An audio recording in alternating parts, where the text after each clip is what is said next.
Good morning, good afternoon, good evening, dear.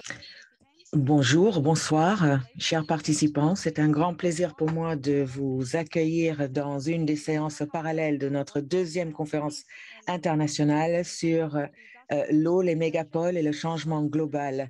Et nous sommes dans la table ronde 3 sur 3, réduction de catastrophes. Nous allons écouter Nilo Nascimento, qui est professeur à l'Université fédérale de Minas Gerais au Brésil. Monsieur Nascimento, je vous passe la parole. Merci beaucoup. Bonjour, bon après-midi et bonsoir à tous. Comme vous venez de l'entendre, nous allons lancer une séance ce matin qui s'appelle la réduction des risques de catastrophes. C'est notre troisième table ronde là-dessus dans cette conférence, dans des séances en parallèle. Nous avons de présentations extrêmement intéressantes cet après-midi. Nous allons parler des sécheresses, des inondations et nous allons nous lancer ce matin dans notre séance avec une présentation qui sera donnée par Monsieur Mohamed Karbouch. Monsieur Mohamed Karbouch va nous parler des événements extrêmes, risques, inondations et changements climatiques à l'échelle de Grenoble-Alpes Métropole.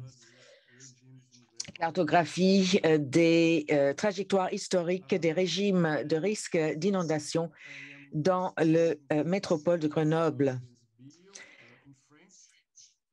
Monsieur Karbouch.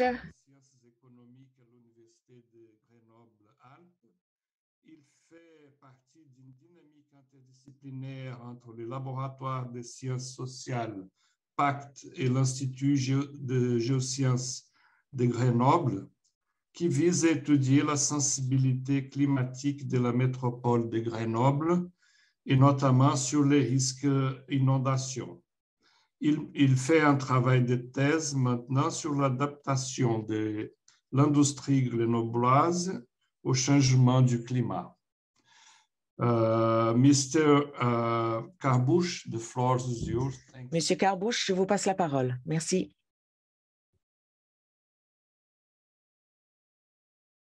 Merci. Bonjour tout le monde. Comme indiqué dans la présentation, je suis Mohamed Karbouch. Je suis doctorant en sciences économiques à l'Université Grenoble-Alpes, travaillant sur l'adaptation des industriels au changement climatique à l'échelle de la métropole de Grenoble. Je viens présenter aujourd'hui une contribution réalisée avec Antoine Boucher, Yvon Renaud et Jean-Dominique Cretin sur l'histoire de la gouvernance du risque inondation dans la plaine de Grenoble, afin de nous aider dans nos problématiques de base que je prendrai le temps de détailler. Slide suivante.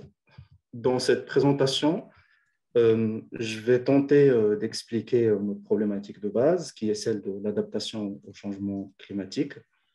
Dans un deuxième temps, je vais expliquer le pourquoi et l'utilité d'une étude historique pour mieux envisager des décisions d'adaptation dans le présent et dans le futur. Après, je vais expliquer notre méthode, nos objectifs, les régimes de risque qu'on a pu identifier et finalement quelques résultats et conclusions. Slide suivante. En effet, en tant qu'économiste, j'essaie de travailler avec des hydroclimatologues, des géographes, des politistes sur les problématiques d'adaptation à Grenoble qui sont très complexes. C'est un territoire singulier dans le sens où la métropole est traversée par deux grandes rivières, l'Isère, historiquement appelé le serpent vu sa forme, et le Drac, historiquement appelé le dragon, ainsi qu'une centaine de torrents. Aussi, la plaine de Grenoble est limitée géographiquement par trois massifs, la Chartreuse, Beldon, le Vercors, et prend la forme d'un Y, d'où l'appellation de Y grenoblois. Et en même temps, cette métropole abrite plus de 450 000 habitants et un écosystème industriel riche et diversifié avec des interactions avec le monde de la recherche. On peut voir ici quelques industriels structurants du territoire. Et donc, dans ce sens, on se pose une question plus large, c'est-à-dire comment assurer un développement soutenable dans un contexte de changement climatique. Slide suivante. Et donc, pour éclairer notre analyse, nous avons opté pour un essai de modélisation des différents régimes de gouvernance du risque dans la plaine de Grenoble depuis 1219 et jusqu'à la période contemporaine. En effet, ce travail il découle de la conviction que l'éclairage de l'histoire de protection contre le risque inondation permet de gagner une expérience, de prendre des décisions d'adaptation plus efficaces dans un contexte de climat qui change.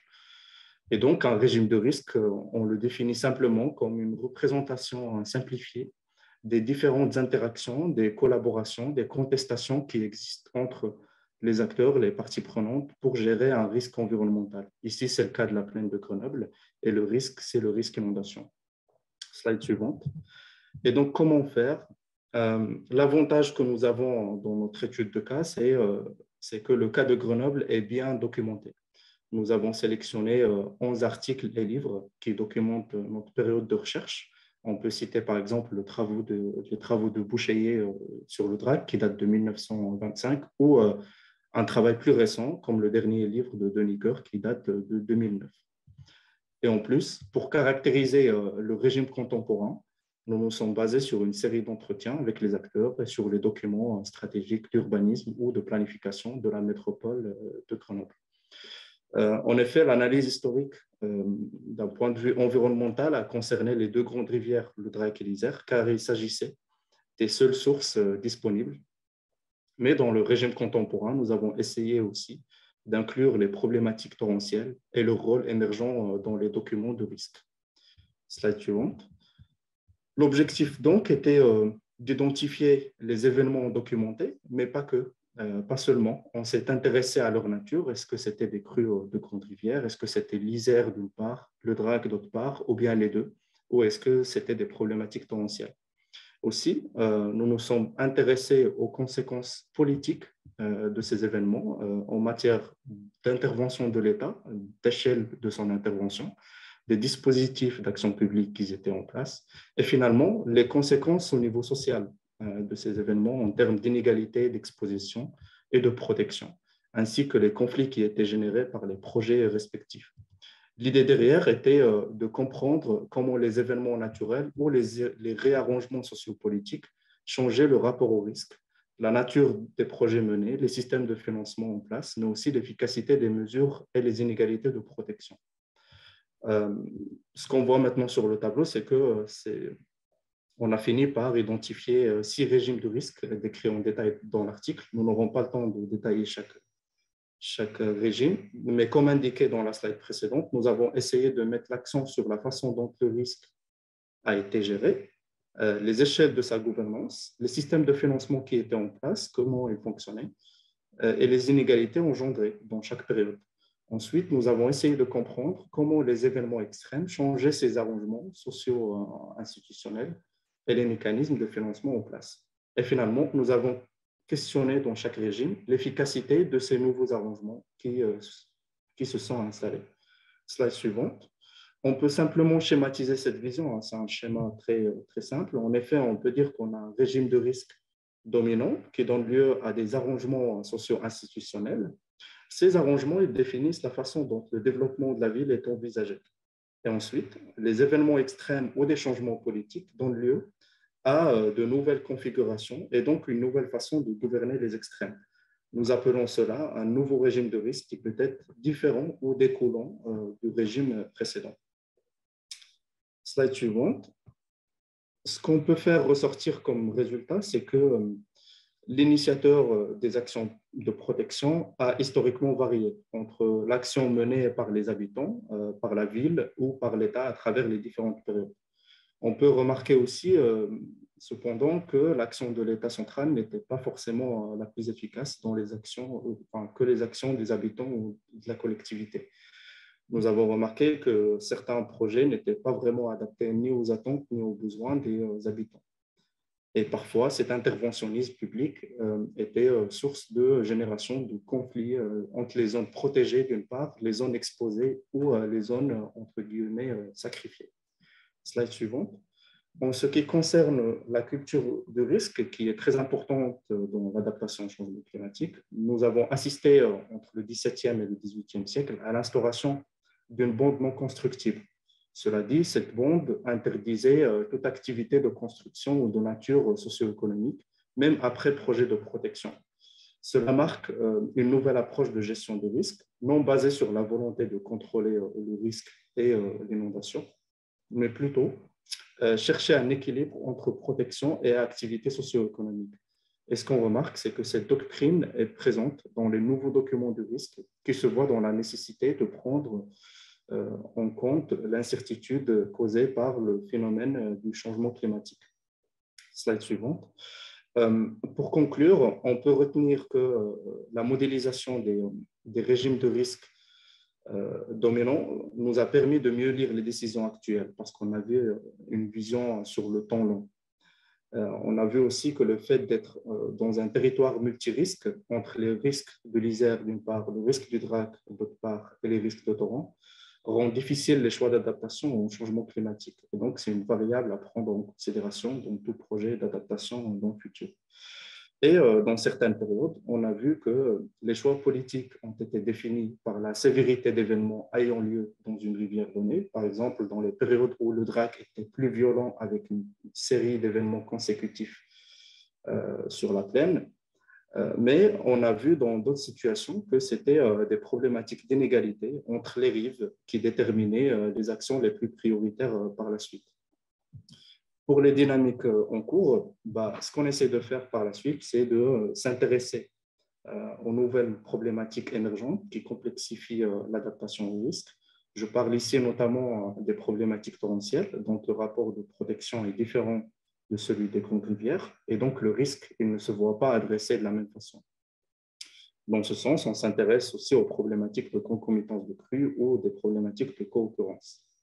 Et enfin, sur le plan économique, il s'agit de s'intéresser aux différents déterminants d'adaptation des acteurs sur un territoire, notamment les industriels, et de voir comment équilibrer le rapport entre protection publique, protection privée et les mécanismes de financement des dommages, et cela pour rendre l'adaptation au changement climatique mieux dimensionnée à la nature et au volume des enjeux. Et je vous remercie de votre attention.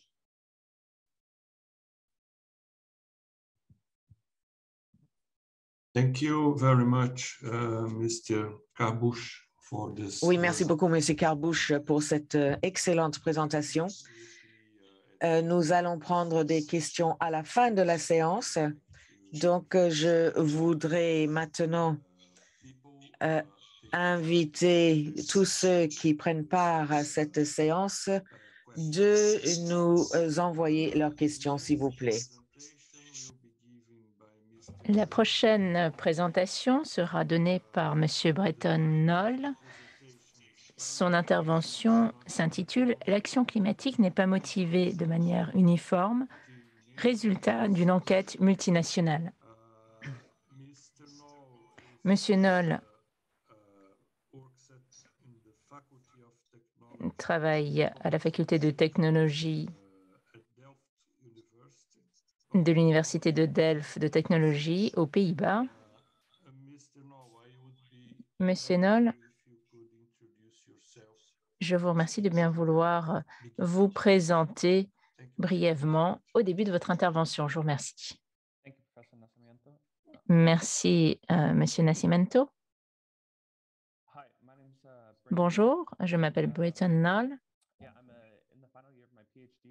et je suis en dernière année de doctorat à l'Université de Delft.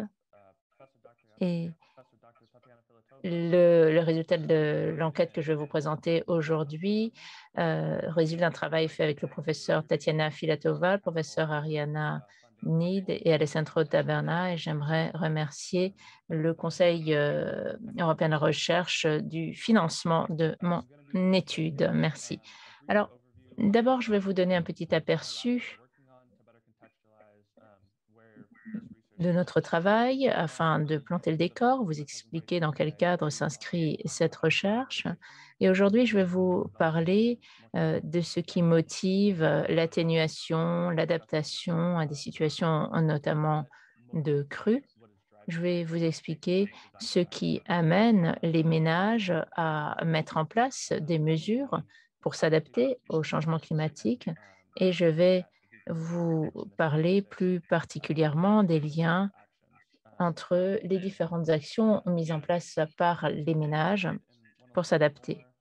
Si vous voulez en savoir un petit peu plus sur ce que je vais évoquer aujourd'hui, je vous invite à lire les deux articles que nous avons publiés, l'un dans Nature Climate Change, dont vous voyez les références ici à droite, et un autre article dans Risk Analysis. Voilà, vous avez les références ici à l'écran. Page suivante, s'il vous plaît. Je pense que vous êtes probablement tous conscients du fait que nous pouvons analyser la société d'un point de vue macro et micro, et assez souvent, l'analyse à ces deux niveaux-là ne partagent pas les informations ou sont effectuées de manière isolée. Donc, ce qui nous semblait intéressant, c'était d'analyser effectivement les problèmes à l'aune de ces deux prismes, micro et macro, mais également nous mettre entre les deux. Donc, nous avons fait un modèle de calcul pour étudier les comportements au niveau macro et micro. Nous avons essayé de voir les interactions aussi entre les ménages et les entreprises. Et au niveau micro, nous avons utilisé des enquêtes, c'est ce que je vais vous présenter aujourd'hui, et surtout des méthodes statistiques afin d'essayer de mieux appréhender comment les ménages réagissent au changement climatique et quelles sont les mesures qu'ils mettent en place pour s'adapter. Aujourd'hui, je vais vous présenter, la recherche que je vais vous présenter aujourd'hui se fonde sur des résultats collectés en avril 2020. Et c'était la première vague de l'enquête longitudinale sur les ménages dans le monde entier. Nous avons fait des enquêtes sur 6 000 ménages aux États-Unis, en Chine, en Indonésie, aux Pays-Bas, dans 4 pays. Nous avons posé diverses questions quant au vécu des ménages par rapport au changement climatique et des actions qu'ils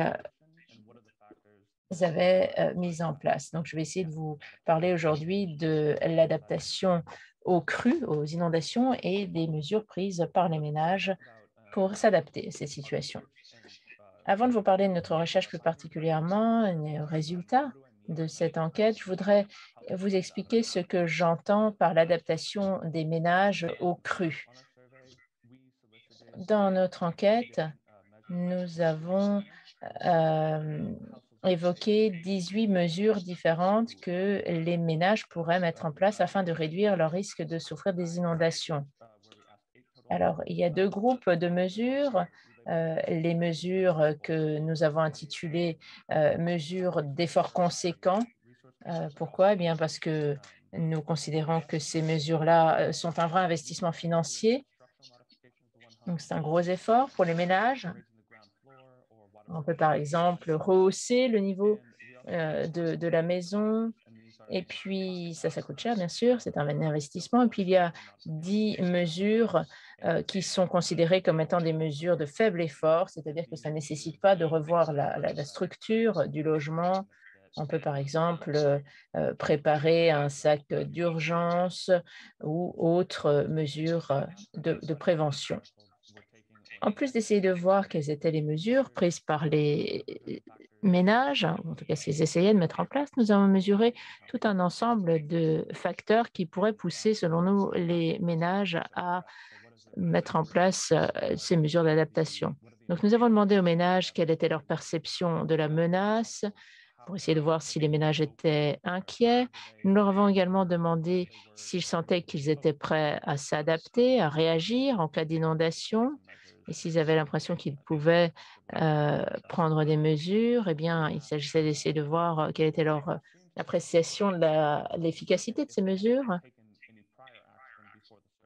Alors, ensuite, nous leur avons demandé s'ils avaient déjà subi des inondations et s'ils avaient pris des mesures avant l'enquête. Nous leur avons également posé des questions sur leur contexte socio-économique, et puis sur leurs convictions par rapport au climat, et notamment savoir si leur gouvernement faisait suffisamment de choses pour essayer d'atténuer les effets du changement climatique.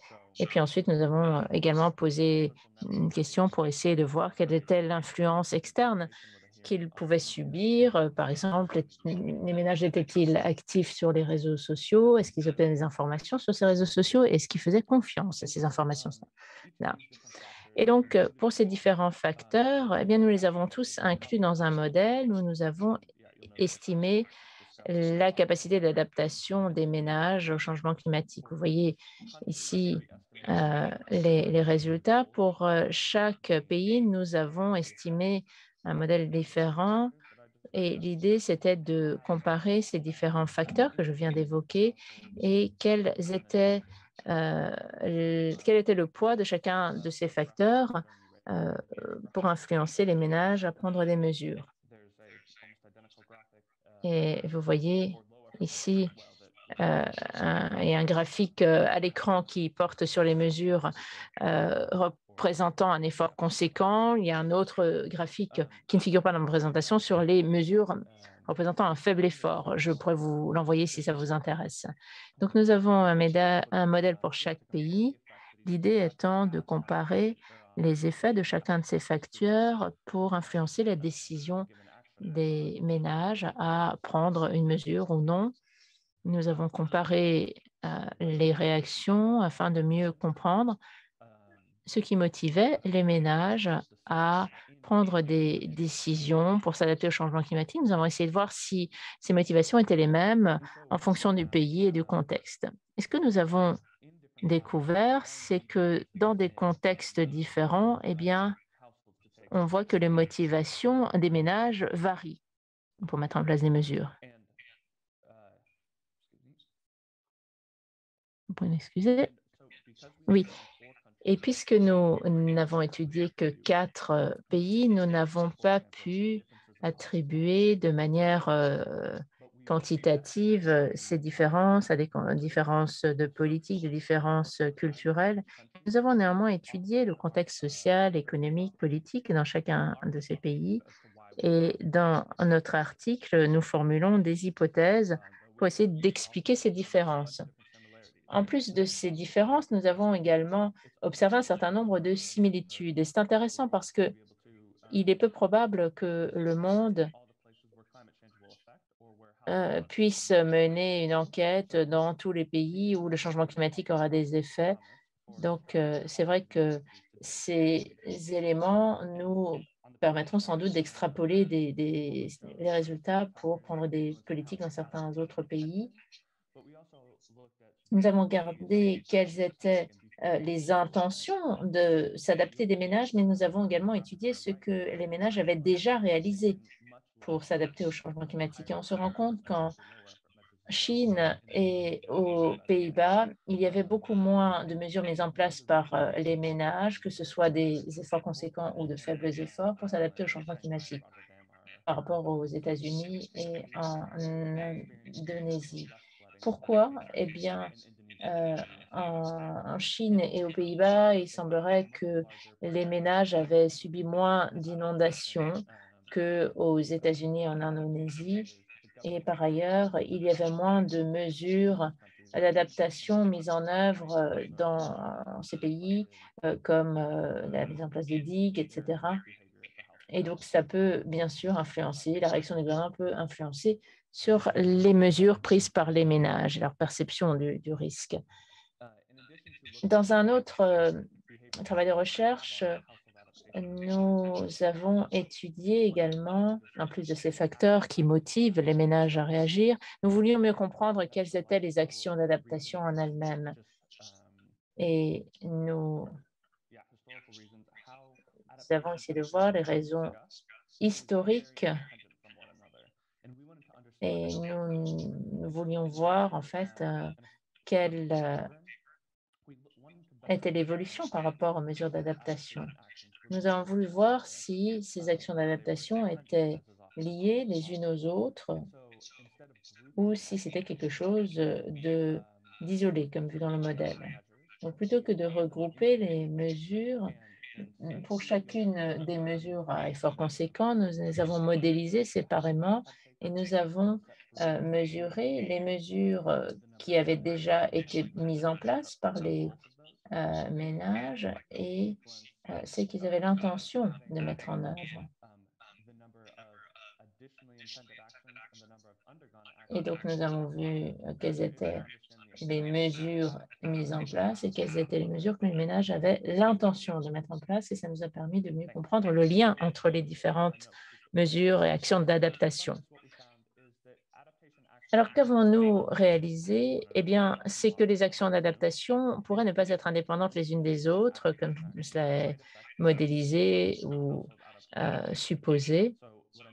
Nous avons vu qu'il pourrait y avoir un certain nombre de points de bascule, c'est-à-dire que si l'on pouvait convaincre un ménage de mettre en œuvre une mesure, eh bien, peut-être que ce sera un point de bascule et qu'à ce moment-là, ce ne sera pas très difficile de les convaincre d'en mettre en place d'autres.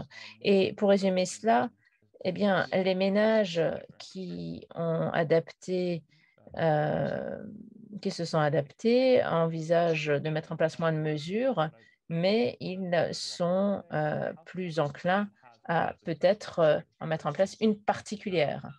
Quelles sont les conclusions? Eh bien, nous nous sommes rendus compte que l'adaptation des ménages au changement climatique dépendait du contexte. Lorsque les gouvernements, lorsque les États ont envie de motiver les ménages à prendre des mesures pour limiter, par exemple, les effets d'une inondation, eh bien, l'idée, c'est de ne pas simplement copier-coller une stratégie d'un pays à l'autre. Non, il est important de reconnaître les aspects culturels, politiques qui peuvent avoir une influence sur les décisions prises par les ménages. Puis, deuxièmement, il faut bien comprendre que les actions d'adaptation des ménages pourraient ne pas être indépendantes les unes des autres, ce qui est important pour pouvoir mieux analyser l'adaptation des ménages à l'avenir. Alors, nous avons l'intention d'utiliser ces deux conclusions, de les intégrer dans nos travaux actuels. Et l'idée, c'est de mieux comprendre comment les ménages passent de l'intention de faire quelque chose à un comportement où ils vont vraiment mettre en œuvre ces mesures. Il s'agit de voir également si les ménages entre deux vagues d'enquête ont subi des crues et si oui, dans quelle mesure cette expérience a joué sur leur comportement ensuite. Et puis ensuite, il s'agit de mieux comprendre l'impact cumulé des actions des ménages sur les crues.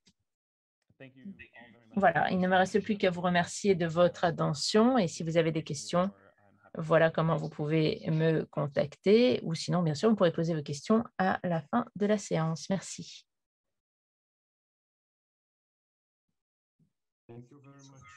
Merci beaucoup, Monsieur Knoll. Merci de cette présentation fort intéressante. Comme vous l'avez dit, effectivement, nous avons prévu à la fin de la séance un temps pour les questions. Donc, je vous remercie. Je donne sans plus attendre la parole à l'intervenant suivant. Il s'agit de Monsieur Alexis Sebarenzi Gattoni. Il présente une étude sur l'utilisation de la technologie géospatiale pour améliorer la participation du public à l'atténuation, à l'adaptation des effets des catastrophes et à l'élaboration des politiques. Monsieur Sebarenzi Gattoni est chercheur en études urbaines. Il s'intéresse notamment à la gouvernance des villes, aux smart cities et à l'évaluation des politiques publiques. Il a mené différents travaux de consultation sur l'urbanisme pour différentes organisations, notamment pour le cadre de développement spécial du Rwanda ou encore l'évaluation des performances des villes secondaires du Rwanda. Il donne également des cours en politique du logement et d'économie du logement à l'Université du Rwanda au Collège des sciences et des technologies. Monsieur Sebarenzi, vous avez la parole. Je vous remercie. Merci beaucoup, professeur Nascimento. Oui, je vous remercie de m'avoir présenté. Je vais maintenant faire mon intervention, une intervention qui est, si vous voulez, dans le droit fil de l'intervention précédente, à savoir, nous allons essayer de mieux comprendre la perception de risque de catastrophes naturelles, tout particulièrement les crues et les glissements de terrain. Alors, ce que je voudrais faire aujourd'hui, c'est me pencher sur la problématique suivante. Souvent, en fait, lorsque des politiques publiques sont mises en place, on n'a pas suffisamment d'outils pour qu'elles soient appliquées. Et pour ce qui est de la participation, eh bien, très souvent, les décideurs politiques sont bien conscients du fait qu'il faut qu'il y ait une participation du public à l'élaboration des politiques, mais finalement, dans la réalité, eh bien, ça n'est pas toujours le cas. Et je pense que le public devrait participer davantage et ça serait vraiment un outil utile. Je vais vous parler d'une étude de cas dans l'étude de Pasi, en ville de Kigali. Et l'idée, c'est vraiment de voir quel est le modèle de participation possible. Il s'agit d'un modèle itératif et participatif. Et c'est un modèle dynamique qui inclut vraiment la participation des citoyens, la population. Il s'agit ici de se pencher sur la communication entre les experts et les citoyens, donc les participants. Et en conclusion, je recommande un certain nombre d'éléments qui pourraient permettre d'améliorer le modèle en utilisant notamment les avancées des techniques du big data afin de proposer un modèle plus efficace. Au niveau des politiques, lorsque l'on regarde la scène internationale, pour ce qui est de la réduction des risques de catastrophes, eh bien, on se rend compte que le grand cadre politique à l'échelle mondiale, c'est le cadre de Sendai. Et dans le cadre de Sendai, il est stipulé clairement que la participation de la population est au cœur du cadre. C'est-à-dire qu'on en appelle à l'ensemble de la population. Il s'agit d'engager, de faire participer l'ensemble de la population. Et le cadre de Sendai encourage également l'utilisation du système d'information géographique, SIG, qui doit être complété par des connaissances locales et traditionnelles. Et donc, on a l'impression, en lisant cela, que finalement, le cadre de Sendai plante le décor pour la participation et utilisation du SIG. Par ailleurs, la politique nationale de gestion des catastrophes rwandaise, eh bien, cette politique pense aussi que la participation de la population est une stratégie clé pour pouvoir vraiment atténuer les catastrophes. Par exemple, le plan national de gestion des risques de catastrophes, qui est le plan du Rwanda pour gérer les risques de catastrophes, eh bien, ce plan décrit le fait que les personnes touchées par les catastrophes ont des capacités, puisque finalement, ils sont les premiers à intervenir sur les lieux des catastrophes. Et on dit que ce sont souvent les premiers secours, les premiers à agir en cas de catastrophe. Et c'est vrai qu'ils sont très réactifs, puisqu'ils sont touchés au premier chef. Et donc, la question qui se pose est de savoir comment ces mécanismes de réaction traditionnels, comment est-ce que ces personnes peuvent être prises en compte et impliquées dans la prise de décision politique ou la mise en place et l'élaboration de politiques publiques. Page suivante, s'il vous plaît. Nous sommes penchés sur la situation dans un quartier de Kigali, mais avant de vous présenter ce quartier, je voudrais vous présenter le niveau suivant de politique. Il y a la stratégie. Nous avons une stratégie qui découle du plan. Et dans cette stratégie, eh bien, on se rend compte que la participation de la population n'est pas prévue autant que dans d'autres documents. Par exemple, dans le plan d'urgence crue et glissement de terrain, eh bien, on ne fait que mentionner la participation de la population, sans plus. Et on la mentionne plutôt pour les sensibiliser les citoyens, et pas véritablement pour les impliquer. Donc, il s'agit dans ce plan plutôt de faire en sorte que la population soit bien consciente des catastrophes plutôt que de la faire agir. Les travaux de recherche, tout particulièrement à Kigali, ont toujours mis en avant ce problème de manque de participation de la population. C'est la raison pour laquelle il est nécessaire d'utiliser le système d'information géographique SIG, pas uniquement pour localiser, pour avoir des informations. Parfois, les experts en SIG sont très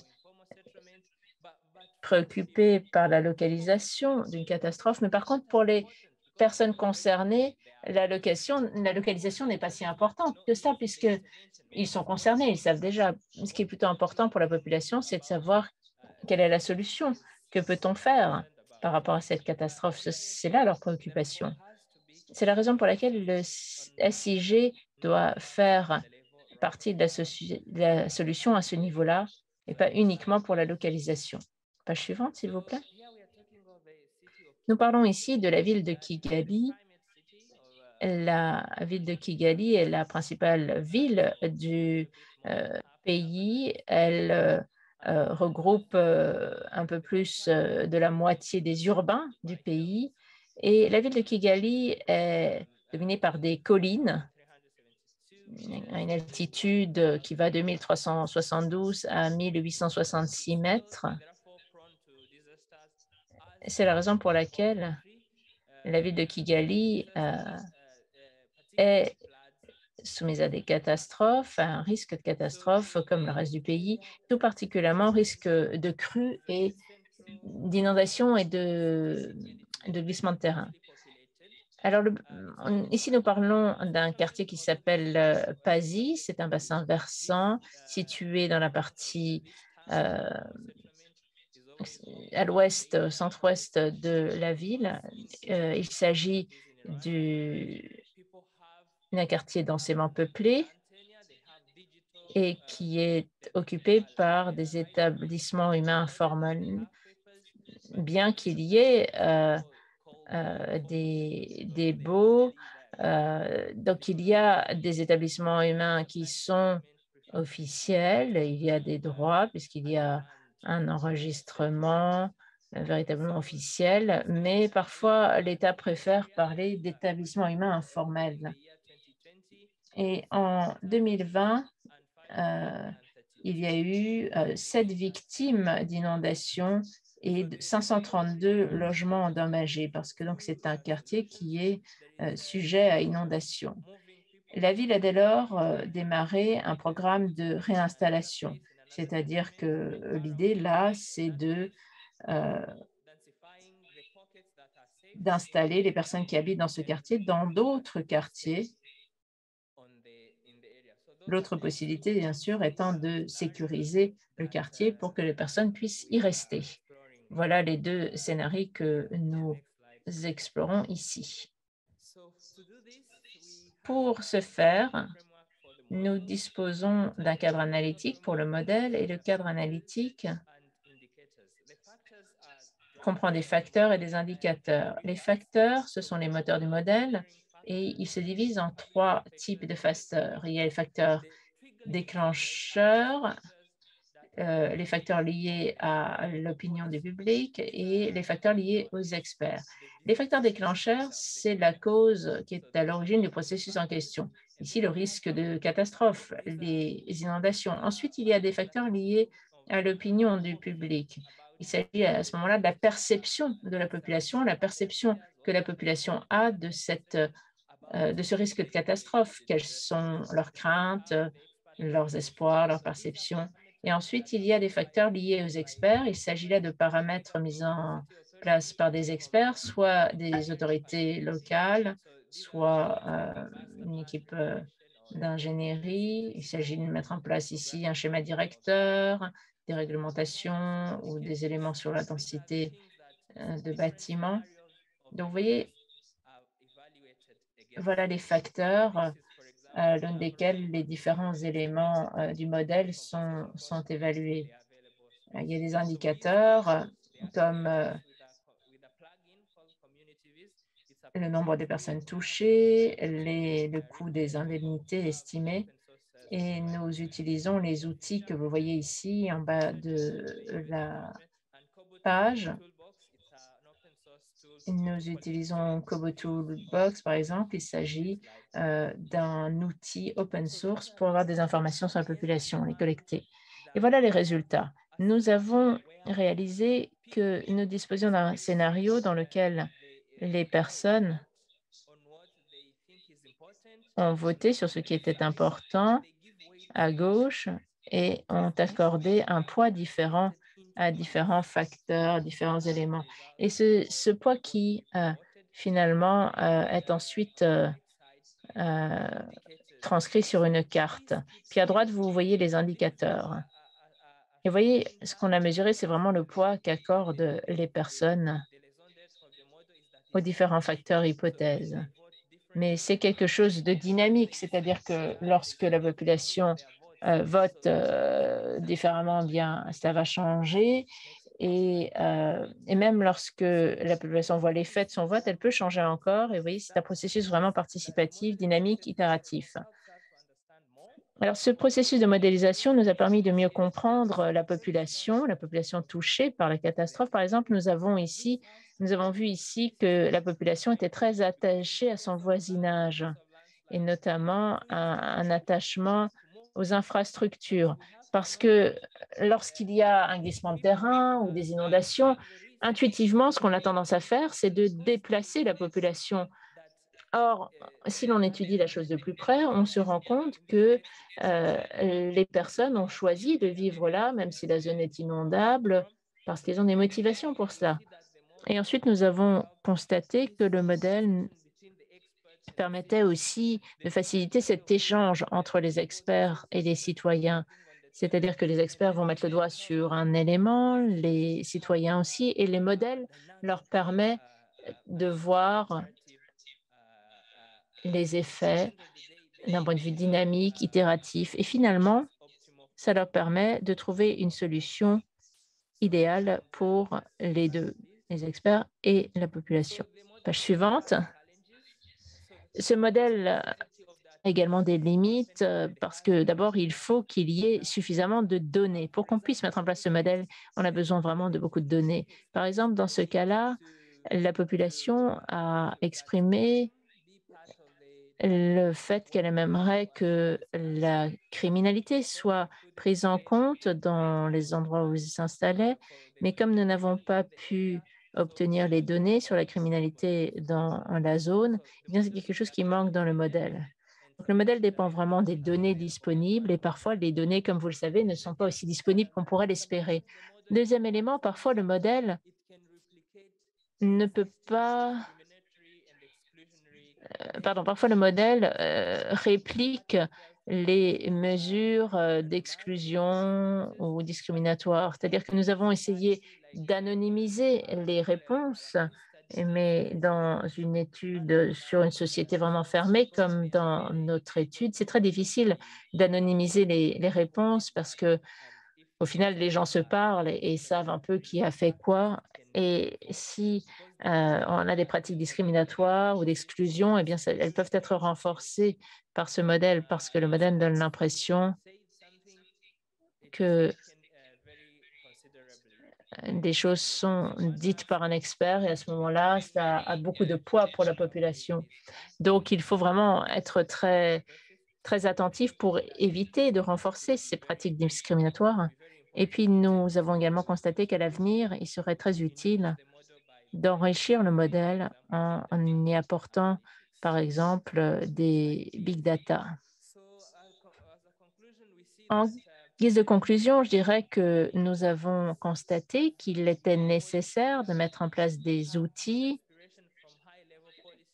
parce que nous avons des politiques à haut niveau, des documents d'orientation de haut niveau, mais il faut qu'il y ait vraiment une mise en œuvre sur le terrain. Et pour ça, il nous faut des outils. Et le SIG, le système d'information géographique, peut être l'un de ces outils. Il s'agit encore une fois de ne pas se concentrer que sur la localisation, mais également sur les interventions. Et il faut tenir compte des éléments, des aspects socio-économiques. Par ailleurs, nous recommandons également qu'à l'avenir, ce modèle soit enrichi par des éléments de big data, comme par exemple issus d'images satellitaires ou alors des informations en provenance des réseaux sociaux pour avoir davantage d'opinions et un point de vue plus vaste. Voilà, il ne me reste plus qu'à vous remercier de votre attention. Merci. Merci beaucoup. Merci, Monsieur Sebarenzi, de cette excellente présentation. Nous allons maintenant passer à notre quatrième présentation qui sera donnée par le professeur Jacques Ganoulis. Alors, le professeur Jacques Ganoulis, en fait, n'est pas ici en présentiel, donc nous allons montrer une vidéo et il va nous parler de comment accroître l'hydro-résilience au changement climatique, le cas de la région métropolitaine. Il est professeur émérite de la génie civile à l'Université d'Aristote de Thessalonique, en Grèce. Il a un doctorat des sciences de la nature de l'Université de Toulouse, en France, et il a également été maître de conférences dans différentes universités. McGill, par exemple. Il a été secrétaire d'État pour l'eau à Athènes et directeur de la chaire de l'UNESCO, le réseau international des questions environnementales dans les Balkans, et également consultant dans le programme hydrologique de l'UNESCO. Si l'on pouvait lancer sa vidéo, s'il vous plaît.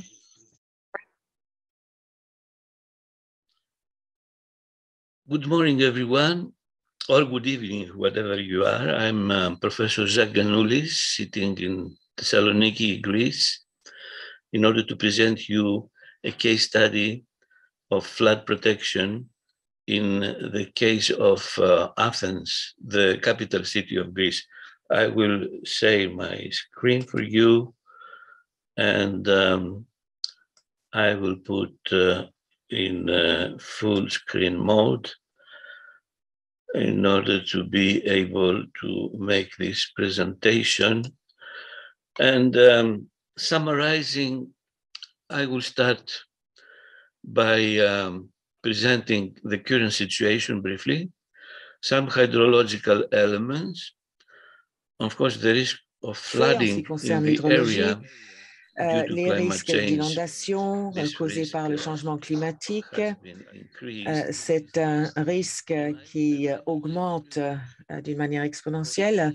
Et je vais terminer en vous parlant du besoin que nous avons aujourd'hui de plus de coopération entre les municipalités qui se trouvent dans la zone d'Athènes.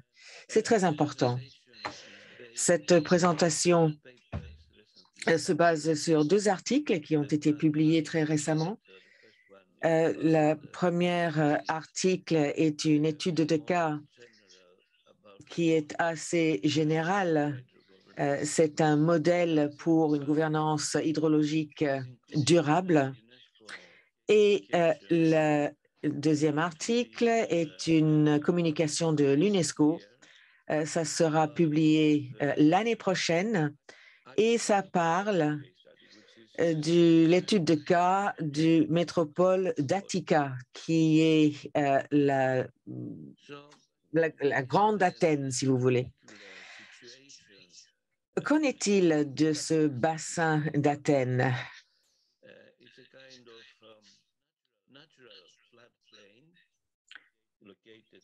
Athènes est une plaine qui est inondable, qui est tout à fait naturelle. Nous sommes, la plaine est entourée de 5 collines, Parnita, Poikilo, Aigaleo, Penteli et Imitos. Et la précipitation annuelle n'est pas tellement élevée. Nous pouvons avoir à peu près 2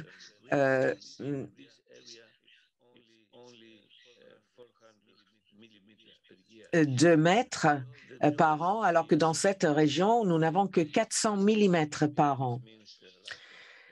La géologie, c'est du karst, ça veut dire qu'il y a beaucoup d'eau qui deviennent des eaux souterraines, ce qui crée des petites rivières, de l'eau potable. Il n'y a pas de grands fleuves qui peuvent causer des inondations,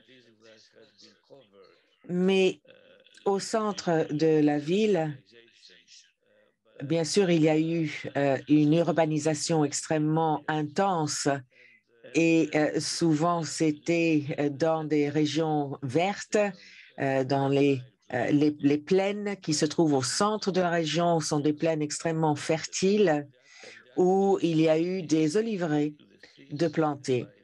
Et bien sûr, nous avons accès à la mer grâce au port de Pirée. C'est une des raisons pour laquelle Athènes a été choisie comme capitale.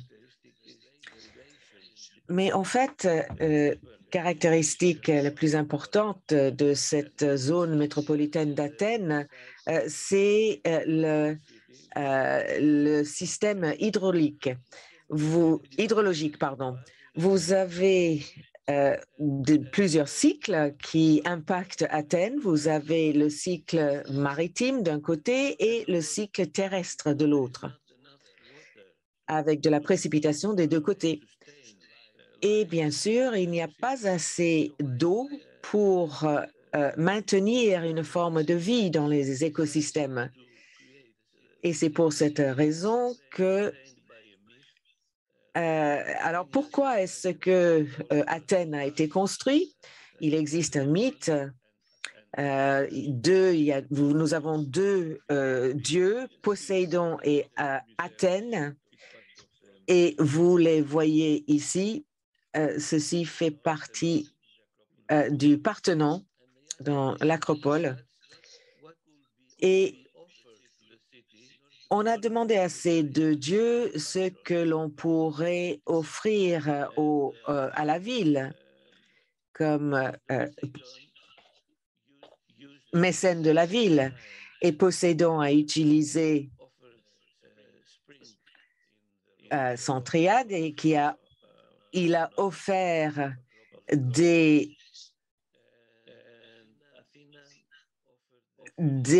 petites rivières dans le port, dans l'acropole, et Athènes a offert un olivier.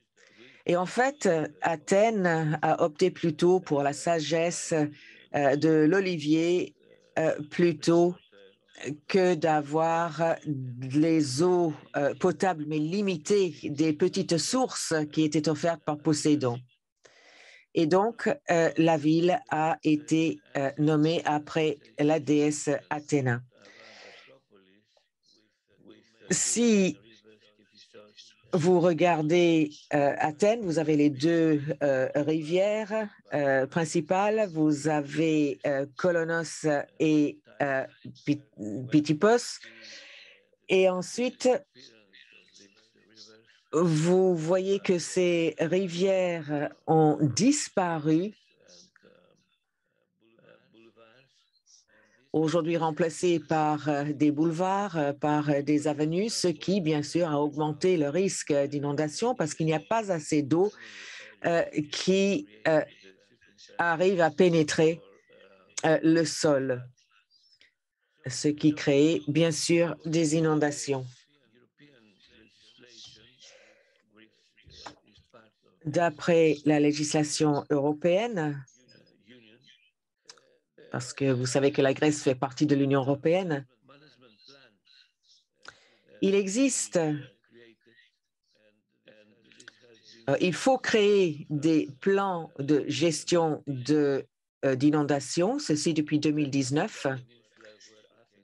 La péninsule d'Attica, où vous trouvez Athènes, est une des zones où nous avons développé ces plans de gestion d'inondations. Et c'est vrai que ces plans peuvent aider à atténuer l'impact des inondations, mais même avec des plans, il nous reste beaucoup de problèmes dans cette zone. Par exemple, ici, nous essayons de trouver les zones qui sont à un risque élevé, marquées en rouge, et risque faible à côté de la rivière Ilissos, mais risque néanmoins parce qu'il ne faut pas oublier le changement climatique. En 2013, dans la zone de Mandra, nous avons vu des inondations catastrophiques qui ont causé la mort de 20 personnes.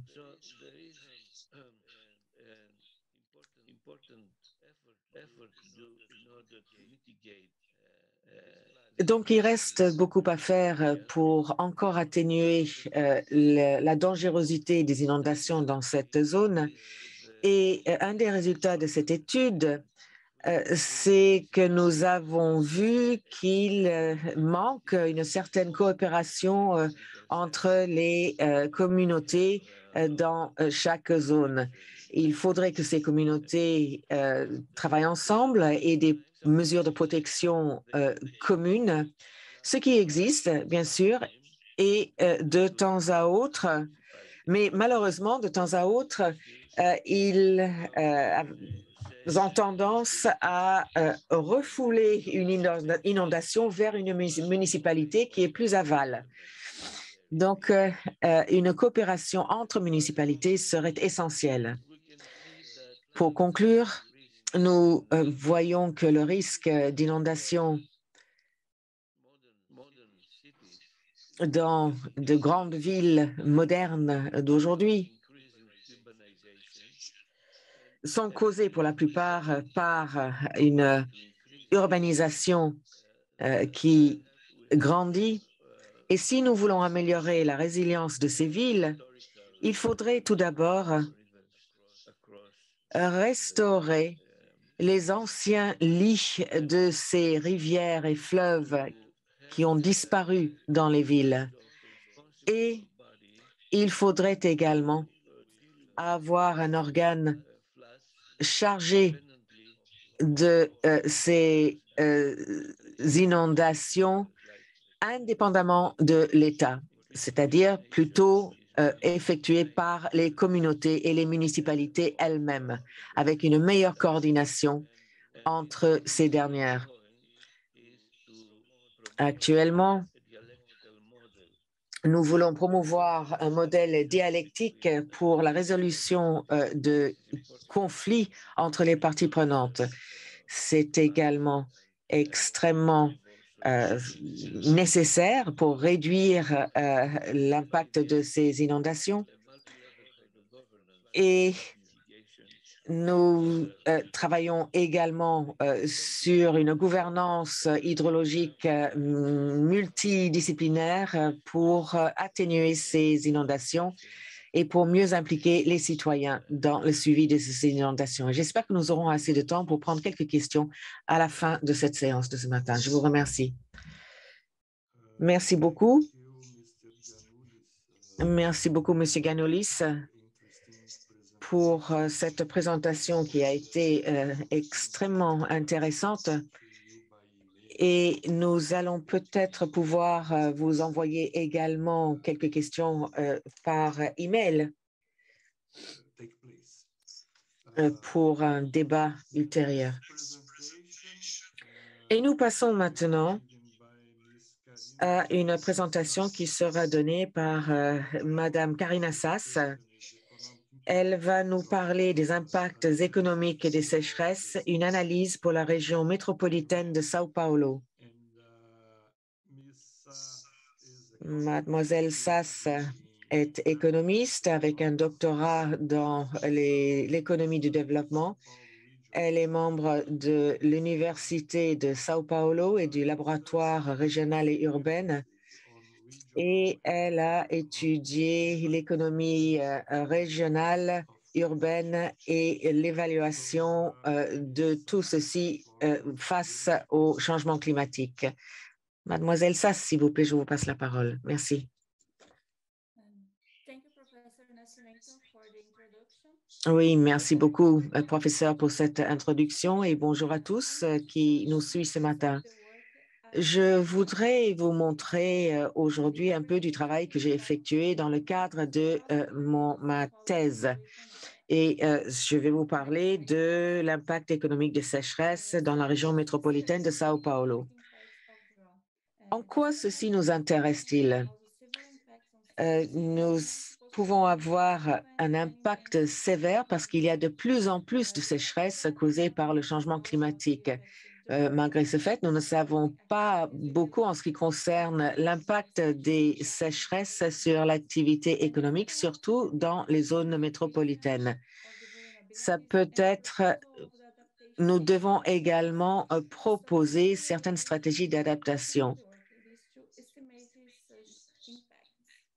Il faut essayer de voir quel est l'impact social également de ces sécheresses. Mon étude s'est focalisée sur la zone de São Paulo, la métropole de São Paulo, parce que c'est la ville la plus dynamique et la plus peuplée, plus peuplée de l'Amérique du Sud. São Paulo représente 17% du PIB du Brésil et 10% de la population brésilienne. Mais il y a un problème de sécheresse et ces sécheresses nuisent au développement économique de la municipalité. Quels sont les impacts économiques? J'ai proposé un système où nous pouvons identifier certains canaux que vous voyez dans cette diapositive. Une sécheresse va empirer la qualité des ressources en eau, va réduire la disponibilité de cette même eau, aura également un impact sur les ressources nécessaires pour produire dans les industries et ceci donnera lieu à des arrêts dans le secteur de production, ce qui peut également avoir un impact sur tout le pays.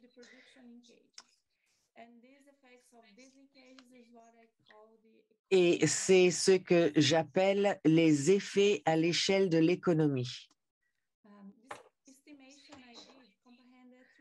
J'ai fait une estimation basée sur 3 étapes. Tout d'abord, j'ai choisi une variable pour représenter les conditions de sécheresse. Ensuite, j'ai utilisé ces mêmes variables pour estimer l'impact direct sur la production des différentes industries. Et troisième étape, j'ai estimé les effets à l'échelle de l'économie.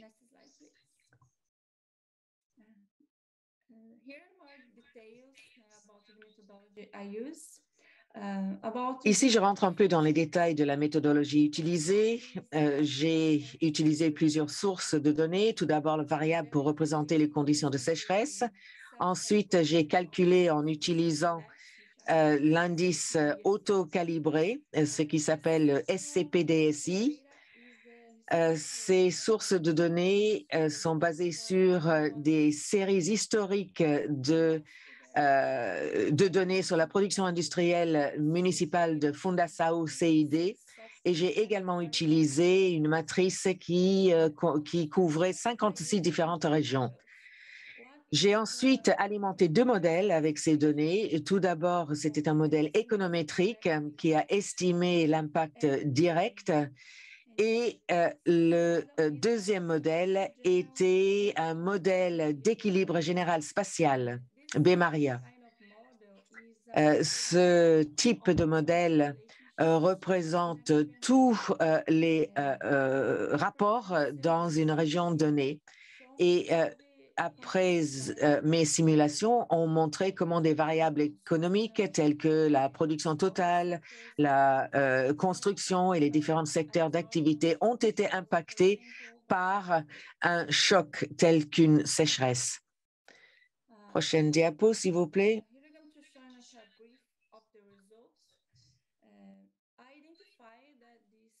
Ensuite, grâce à ces résultats, j'ai pu identifier que ces 10 secteurs pourraient être impactés directement par une sécheresse. Parmi ces différentes industries, vous avez un groupe qui utilise beaucoup d'eau et beaucoup d'énergie, tels que l'industrie pétrolière, de la métallurgie, des produits, des métaux, les machines électroniques. Et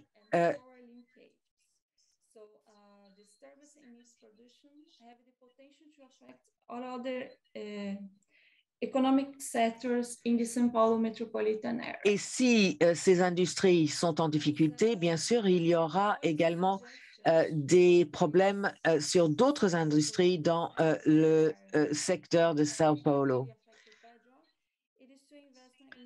Nous voyons d'autres secteurs qui sont également impactés par les sécheresses, tels que des investissements. Et il faut des investissements dans des technologies qui vont réduire la dépendance sur certaines ressources, telles que l'eau et l'énergie, et qui vont en même temps augmenter la productivité. Qu'en est-il des effets à l'échelle de l'économie?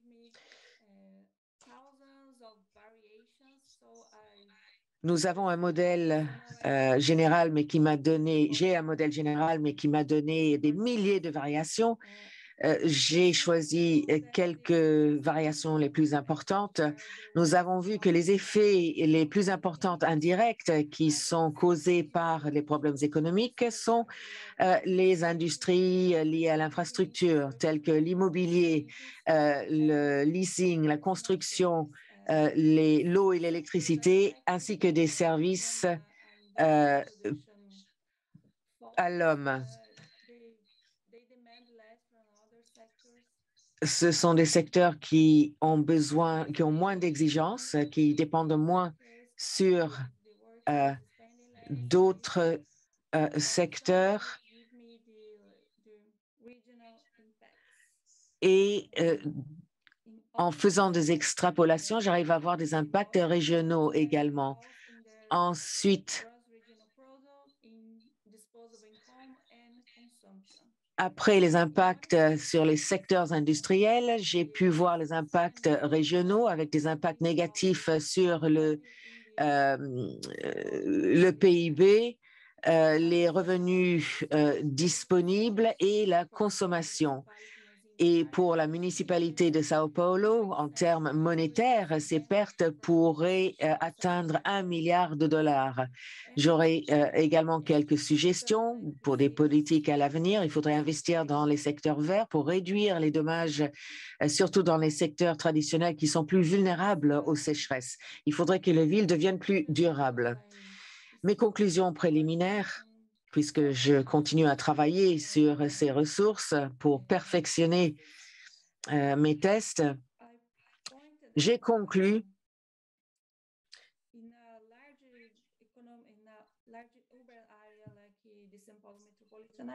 que dans une grande zone telle que la zone de São Paulo, des sécheresses vont avoir un impact plus sévère sur les secteurs qui ont besoin de beaucoup de capital, beaucoup d'investissements en technologie.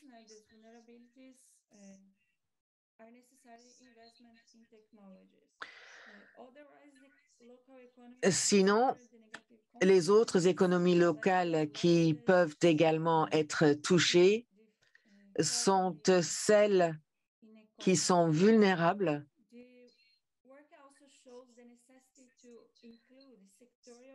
et qui nécessiteront donc des stratégies locales d'adaptation. Les sécheresses peuvent avoir un impact sur des variables macroéconomiques parce que bien qu'une sécheresse soit localisée, ça peut avoir des conséquences nuisibles sur toute l'économie.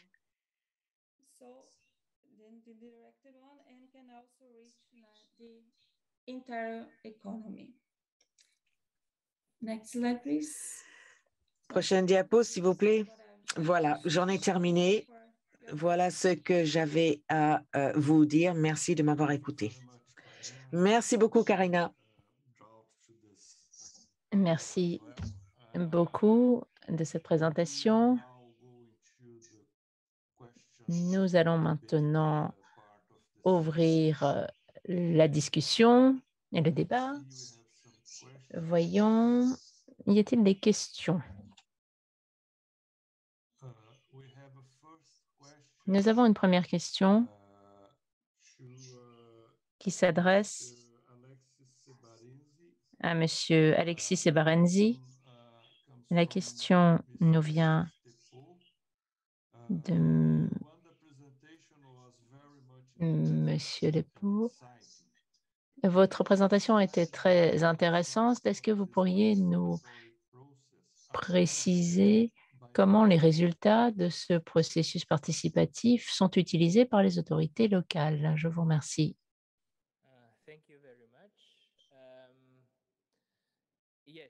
Merci beaucoup. Oui. Eh bien, le modèle en tant que tel, l'idée de ce modèle est que le résultat arriverait simultanément, c'est-à-dire que les autorités et les personnes touchées par la catastrophe entrent dans un processus où les résultats sont partagés, c'est-à-dire qu'il n'y a pas des résultats qui sont obtenus d'une part et ensuite présentés aux autorités locales. Non, tout se fait simultanément. C'est vraiment l'idée du modèle. C'est-à-dire que ce qui se passe à Kigali, c'est toujours quelque chose qui est en cours. Le modèle n'a pas encore été véritablement mis en œuvre.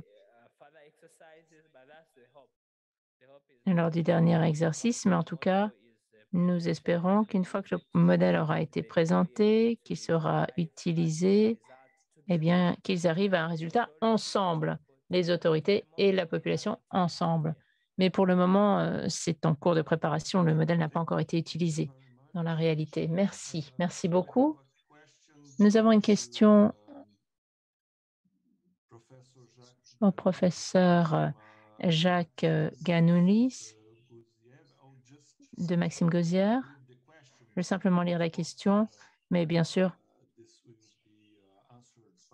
Monsieur Ganoulis vous répondra ultérieurement par mail, je suppose. Merci beaucoup de cette séance très intéressante. J'ai une question pour Jacques Ganoulis quant à la possibilité d'eau artificielle qui pourrait artificiellement être utilisée pour recharger l'aquifère. Ça pourrait donc faire l'objet d'une coopération entre municipalités. Je pense que cette question sera donc adressée à Monsieur Ganoulis pour qu'il puisse y répondre ultérieurement.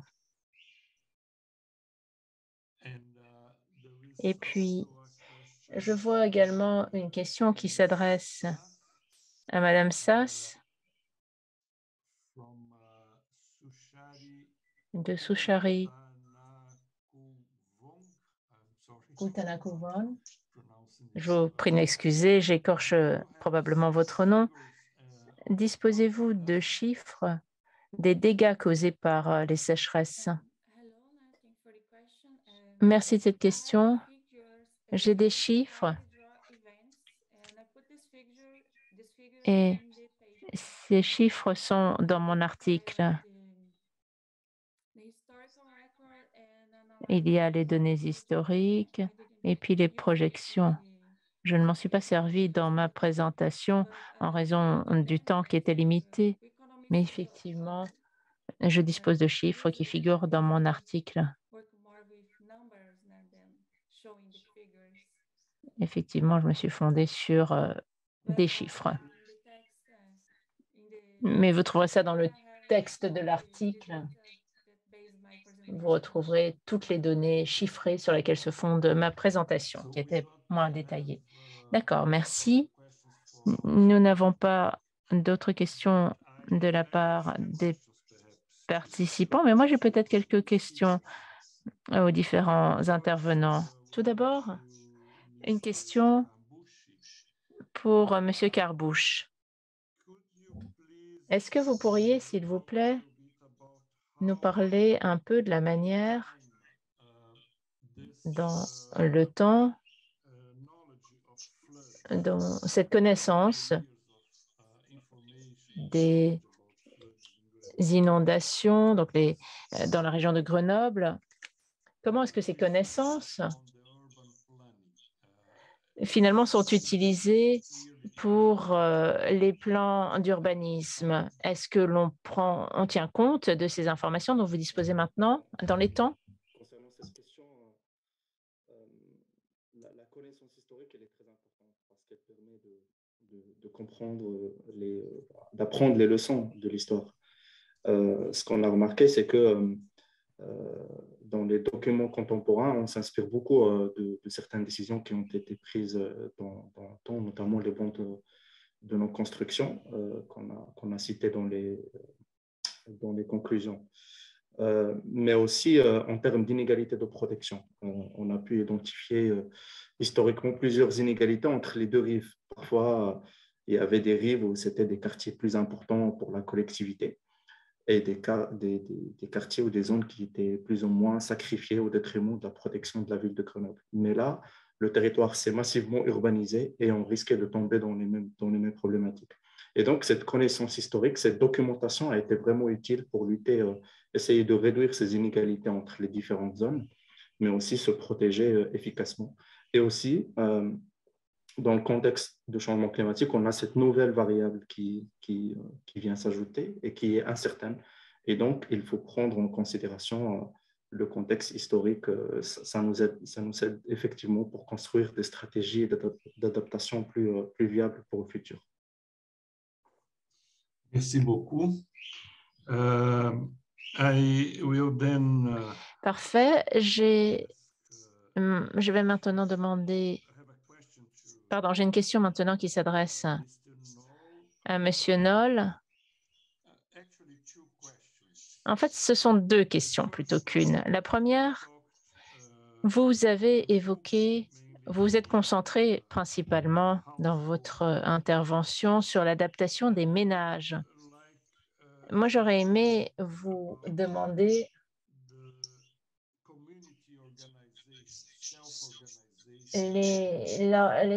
l'organisation finalement de la population elle-même pour lutter contre les inondations. C'est-à-dire, est-ce que vous avez pu observer des initiatives prises par la population pour lutter contre les inondations, donc pas au niveau des ménages, mais au niveau de la population? Et ensuite, pour l'aspect financier, qui finance les mesures d'adaptation prises par les ménages dans les divers pays que vous avez évoqués? Merci de cette question. Oui, de ces questions. D'abord, pour parler de la question de l'adaptation des populations. C'est une excellente question. Et d'ailleurs, il y a un travail de recherche intéressant qui a été fait à ce sujet de Wilson et certains de ses collègues qui ont publié sur ce sujet. Nous nous sommes vraiment concentrés dans cet article sur l'adaptation des ménages, mais par contre, nous nous évoquons dans les futurs travaux la possibilité, effectivement, d'étudier les adaptations au niveau de la population, les adaptations collectives. Mais effectivement, pour cet article-là, on s'est concentré sur la bulle du ménage. Ensuite, pour ce qui est du financement, eh bien, les ménages sont responsables, enfin, financent eux-mêmes les mesures essentiellement, mais effectivement, c'est un des principaux freins que nous avons observé, le coût perçu, et ce qui dissuade les ménages d'agir. Et donc, l'une des stratégies que nous recommandons au gouvernement qui souhaite vraiment promouvoir les actions des ménages sur leur logement, par exemple, eh bien, l'une des recommandations que nous formulons est justement d'apporter un soutien financier aux ménages pour mettre en place ces mesures d'adaptation. Merci beaucoup. J'ai une autre question, pardon, nous avons une question, pardon, de M. Maxime Gouziev. La question s'adresse à M. Noll. Merci beaucoup de cette présentation. C'était intéressant de voir la comparaison entre les pays. Est-ce que vous avez envisagé d'étudier la différence entre les pays en développement et les pays industrialisés? Oui, merci, c'était une excellente question. Nous l'avons fait, oui. Et les États-Unis et les Pays-Bas, bien sûr, sont des pays qui sont plus riches que la Chine et l'Indonésie, si on prend le revenu par tête d'habitant, par habitant. Mais avec seulement 4 pays, c'est difficile de tirer des conclusions, bien évidemment, sur une comparaison entre pays industrialisés et en développement, tout particulièrement pour les mesures d'adaptation aux inondations. Et donc, les recherches sur les économies émergentes sont sans doute sous-représentées par rapport aux recherches portant sur l'Europe et les États-Unis. Je pense que c'est une question importante. Il y a probablement des différences importantes. Nous avons commencé à nous pencher sur la question, mais j'espère que des travaux de recherche à venir étudieront cela plus avant. Merci beaucoup. Et puis, pour conclure, probablement une dernière question pour Karina Sass. Madame, établir un lien entre les sécheresses et les inondations dans cette séance. Voilà. Est-ce que vous pensez que le modèle général d'équilibre peut être utilisé facilement pour l'évaluation des dégâts causés par les inondations et quelles pourraient être les difficultés quant à l'utilisation de ce modèle dans ce contexte particulier? Et étant donné que la durée des phénomènes d'inondation est souvent plus courte que la durée des sécheresses, parce que les sécheresses peuvent s'étendre sur quelques mois, quelques années, donc peut-être qu'effectivement, la situation est différente pour le modèle. Merci beaucoup, professeur Nascimento. Oui, on peut utiliser ce modèle d'équilibre général pour évaluer également l'impact économique des inondations. D'ailleurs, il y a des travaux réalisés par le professeur Eduardo Nari, qui était mon directeur de recherche. Il l'a fait pour la zone métropolitaine de Sao Paulo et il a procédé à une analyse intégrée telle que celle que je vous ai montrée. D'abord, il a évalué tous les impacts directs des inondations pour la ville de Sao Paulo et ensuite, il a utilisé cette évaluation avec le modèle d'équilibre. Mais la difficulté, c'est effectivement d'estimer les impacts directs, parce que pour les inondations, il faut combiner les différentes informations, différentes sources, voir quelles sont les parties de la ville qui sont touchées, notamment ce sont des zones industrielles, etc. Donc ça, je pense que c'est la principale difficulté qui se pose, n'est-ce pas? D'accord, merci beaucoup. Et Maxime Gauzière remercie Monsieur Noll de sa réponse très complète à sa question. Voilà, nous en arrivons à la fin de cette séance. Je l'ai trouvée fort enrichissante. Je vois qu'il y a un certain nombre de participants. Nous avons pu étudier une perspective historique des inondations, différentes approches par rapport à l'adaptation dans des cadres et des pays différents, les inondations, les glissements de terrain, le débat quant à l'utilisation des outils SIG et aller par-delà la sensibilisation au risque pour passer à une gestion des risques d'inondation et de glissement de terrain plus complète. Nous avons également évoqué la nécessité de mettre en place une gouvernance et tout particulièrement une coordination au niveau territorial, que ce soit à l'échelle municipale ou métropolitaine, afin d'être plus résilient par rapport au changement climatique et aux catastrophes type inondation de manière générale. Et puis enfin, pour ce qui est des répercussions des sécheresses sur les activités économiques, eh bien, nous nous sommes penchés sur cette question pour voir comment ça pouvait se propager dans une ville, à l'échelle d'une ville. Donc voilà, je crois que nous sommes vraiment entrés dans le cœur du sujet de cette conférence. Toutes les interventions qui ont été faites ce matin ont vraiment apporté leur pierre à l'édifice de ces échanges.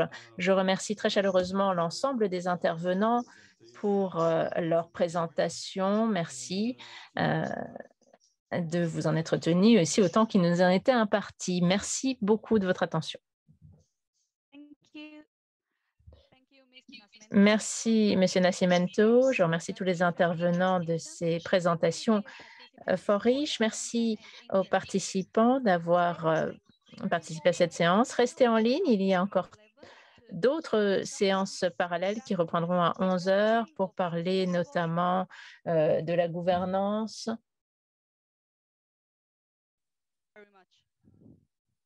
Je vous remercie.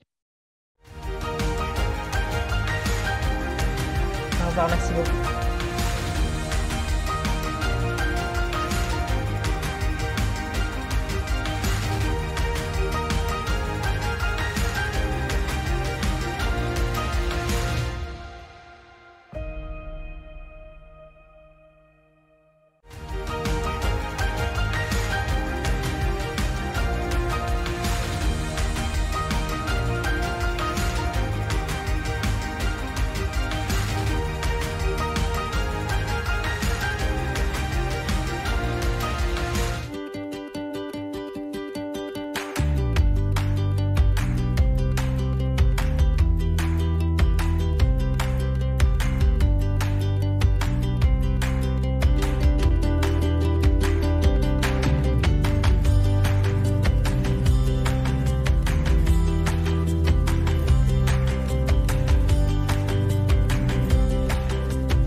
Changements sans précédent.